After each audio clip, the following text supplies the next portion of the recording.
ಮಾನ್ಯ ಸಭಾಧ್ಯಕ್ಷರೇ, ಎಲ್ಸಿಟಾ ವಿಚಾರದಲ್ಲಿ ಕೆಲವರು ಅವರವ್ರದ್ದೇ ಆದ ಅಭಿಪ್ರಾಯಗಳು ಕೊಟ್ಟಿದ್ದಾರೆ. ಆದರೆ ಇಡೀ ದೇಶಕ್ಕೆ ಏನಾರು ಇವತ್ತೊಂದು ಮಾದರಿ ಇಂಡಸ್ಟ್ರಿಯಲ್ ಟೌನ್ಶಿಪ್ಪನ್ನು ಹೇಗೆ ಮ್ಯಾನೇಜ್ ಮಾಡಿ ಒಂದು ಉತ್ತಮವಾಗಿರಲಿಕ್ಕೆ ನಮ್ಮ ಕಣ್ಮುಂದೆ ಇರುವಂಥದ್ದು ಒಂದು ಎಲ್ಸಿಟಾನೇ ಒಂದು ಮಾಡೆಲ್ ಟೌನ್ಶಿಪ್, ಇಂಡಸ್ಟ್ರಿಯಲ್ ಟೌನ್ಶಿಪ್. ಇವತ್ತು ಪರಿಣಾಮಕಾರಿಯಾಗಿ ಅದರ ಆಧಾರಿತವಾಗಿ ಸರ್ ನಾವು ಇಡೀ ಕರ್ನಾಟಕದಲ್ಲಿ ಇಂಡಸ್ಟ್ರಿಯಲ್ ಟೌನ್ಶಿಪ್ಗಳನ್ನ ಮಾಡಬೇಕು ಅಂತ ಹೊಸ ಕಾನೂನು ನಮ್ಮ ಸರ್ಕಾರದ ಅವಧಿಯಲ್ಲಿ ತಂದಿದ್ದು. ತಮ್ಗೆ ಗೊತ್ತಿದ್ದ ಹಾಗೆ ಸರ್, ಇವತ್ತು ಅಲ್ಲಿ ಯಾರು ಓಟ್ ಇರಲ್ಲ ಸರ್. ಹಾಗಾಗಿ ಏನು ಮಾಡ್ತೀವಿ ಅಂದರೆ ನಾವು ಕಾರ್ಪೊರೇಷನಲ್ಲಿ ಇಟ್ಕೋತೀರ ಅನ್ಕೊಳ್ಳಿ ಸರ್, ಯಾವ ಭಾಗದಲ್ಲಿ ಇವತ್ತು ಪೀಣ್ಯ ಇಂಡಸ್ಟ್ರಿಯಲ್ ಏರಿಯಾಗೂ ಸಮಸ್ಯೆ ಹಾಕಿದೆ ಗೊತ್ತಾ ಸರ್, ಅಲ್ಲಿ ಏನು ಓಟ್ ಇಲ್ಲ ಅಂದಿದ್ದ ಕಡೆ ನಾವು ಕೆಲಸ ಮಾಡ್ಲಿಕ್ಕೆ ಹೋಗಲ್ಲ. ಅದಕ್ಕೆ ಆದಂಥ ವಿಶೇಷ ಸವಾಲಿದೆ ಸರ್. ದಯವಿಟ್ಟು ನಾನು ನಿಮ್ಗೆ ಕೇಳ್ಕೊಳ್ಳೋದು, ಬೆಂಗಳೂರು ನಗರಕ್ಕೂ ಈ ಬಿಲ್ಲಲ್ಲಿ ನೀವು ಇಟ್ಕೊಂಡಿದ್ದೀರಾ ಎಕನಾಮಿಕ್ ಆಕ್ಟಿವಿಟಿ ಅಂತೆಲ್ಲ ಮೆನ್ಷನ್ ಮಾಡಿದ್ದೀರಾ. ಎಲ್ಲಿವರೆಗೂ ನಾವು ಇಂಡಸ್ಟ್ರಿಯಲ್ ಏರಿಯಾಗಳಿಗೆ ಆದ್ಯತೆಯನ್ನು ಕೊಟ್ಟು ಅದಕ್ಕೆ ಆದಂಥ ಇಂಡಿಪೆಂಡೆನ್ಸ್ ಕೊಟ್ಟು ಅದರದ್ದೇ ಆದಂಥ ಆಡಳಿತ ಕೊಟ್ಟು ನಿರ್ವಹಣೆ ಮಾಡಲಿಕ್ಕೆ ಅವಕಾಶ ಮಾಡಿಕೊಟ್ರೆ ಒಳ್ಳೇದು. ಇವತ್ತು ಏನಾದ್ರು ₹2 ಅವ್ರು ಮ್ಯಾನೇಜ್ ಮಾಡ್ತಿದ್ದಾರೆ ಅಂದರೆ that shows there efficiency sir. ಸೆಕ್ಯೂರಿಟಿನಲ್ಲಾಗಲಿ, ಟ್ರಾಫಿಕ್ ಮ್ಯಾನೇಜ್ಮೆಂಟಲ್ಲಾಗಲಿ, ಕಸದಲ್ಲಾಗಲಿ ಕಂಪ್ಲೀಟ್ ಕಾಂಪ್ರಿಹೆನ್ಸಿವ್ ಆಗಿ ಇವತ್ತೇನಾದ್ರು ಇಂಡಸ್ಟ್ರಿಯಲ್ ಟೌನ್ಶಿಪ್ ಮಾಡ್ಲಿಕ್ಕೆ ಸಾಧ್ಯವಿದೆ ಅನ್ನೋದಕ್ಕೆ ಅದು ಉದಾಹರಣೆ ಇದೆ ಸರ್. ದಯವಿಟ್ಟು ನಿಮ್ಗೆ ಕೇಳ್ಕೊತೀನಿ, ಅಲ್ಲಿ ಬರ್ತಿರೋಂಥ ಆದಾಯದಲ್ಲೂ 30% ಲೋಕಲ್ ಬಾಡೀಸ್ ಕೊಡ್ತಾ ಇದ್ದಾರೆ sir.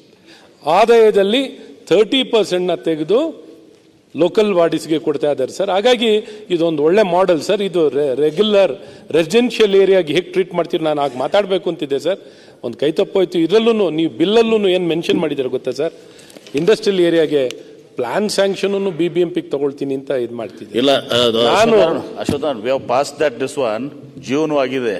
70% will be spent in that industrial. ಹಿಂದೆ ನೀವು ಮಾಡಿದ್ದವು 70% will be spent in industrial area and 30% will go to the respective local body. ನಾನೇನು ಕೇಳ್ಕೊಳ್ಳೋದು ಅಂದ್ರೆ ಸರ್, ಇವತ್ತು ಬೆಂಗಳೂರಿಗೆ ತಮ್ಗೆ ಗೊತ್ತಿದ್ದಾಗ ನಾನು ಮುಂಚೆನೂ ಮಾತಾಡ್ತಾ ಆದಾಯ ಇನ್ನೆಲ್ಲಿಂದನೂ ಎಕನಾಮಿಕ್ ಆಕ್ಟಿವಿಟಿ ಇಲ್ಲ ಅಂದರೆ ಸರ್, ಇವತ್ತು ಯಾವ ಭಾಗದಲ್ಲೂ ಸರ್ ಕಮರ್ಷಿಯಲ್ ಏರಿಯಾದಲ್ಲಿ ಇಂಡಸ್ಟ್ರಿಯಲ್ ಆಕ್ಟಿವಿಟಿ ಮಾಡ್ಲಿಕ್ಕೆ ಇನ್ನೊಂದು ಮತ್ತೊಂದು ತುಂಬ ರಿಸ್ಟ್ರಿಕ್ಷನ್ ಇದೆ sir. Pollution board, sound, noise, vehicle conditions sir. ಇದು ಏನಂದ್ರೆ ಸರ್, ಭಾಳ ಪ್ರಮುಖವಾಗಿರೋದು ಏನಂದರೆ, ನಮ್ಗೇನು ಮಾತಾಡಬೇಕು ಅಂತ ಚಟ್ಟದಲ್ಲಿ ಹೇಳ್ತಿಲ್ಲ ಸರ್.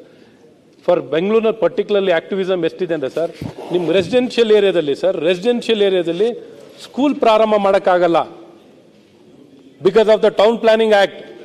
ಟೌನ್ ಪ್ಲಾನಿಂಗ್ ಆ್ಯಕ್ಟ್ ಪ್ರಕಾರ ಯಾವುದೇ ಒಂದು ಕಮರ್ಷಿಯಲ್ ಆಕ್ಟಿವಿಟಿ, ಇವನ್ ಸೆಮಿ ಕಮರ್ಷಿಯಲ್ ಆಕ್ಟಿವಿಟಿ ಸ್ಟಾರ್ಟ್ ಮಾಡಬೇಕು ಅಂದರೆ ಆ ರಸ್ತೆ ಸೈಜ್ಗಳಲ್ಲಿ ನಾನು ನಮ್ಮ ರೆಸಿಡೆನ್ಷಿಯಲ್ ಏರಿಯಾದಲ್ಲಿ ನೋಡಿದ್ದೀವಿ, ಮಲ್ಲೇಶ್ವರಂ ಅಂತ ಜಾಗದಲ್ಲೂ ಸ್ಕೂಲ್ ಮಾಡಲಿಕ್ಕೆ ಪರ್ಮಿಷನ್ ಕೊಡಲ್ಲ.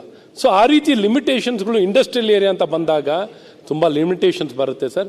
ಈಗ ಬೆಂಗಳೂರು ವಿಸ್ತರಣೆ, ಬೆಂಗಳೂರು ಮೆಟ್ರೋಪಾಲಿಟನ್ ಏರಿಯಾ ಡಿಮಾರ್ಕೇಷನ್ ಆಗಿಲ್ಲ, ಎಲ್ಲಿಂದ ಎಲ್ಲಿವರೆಗೂ ಬೇಕಾದ್ರೆ ಸ್ಪ್ರೆಡ್ ಔಟ್ ಆಗ್ಬೋದು.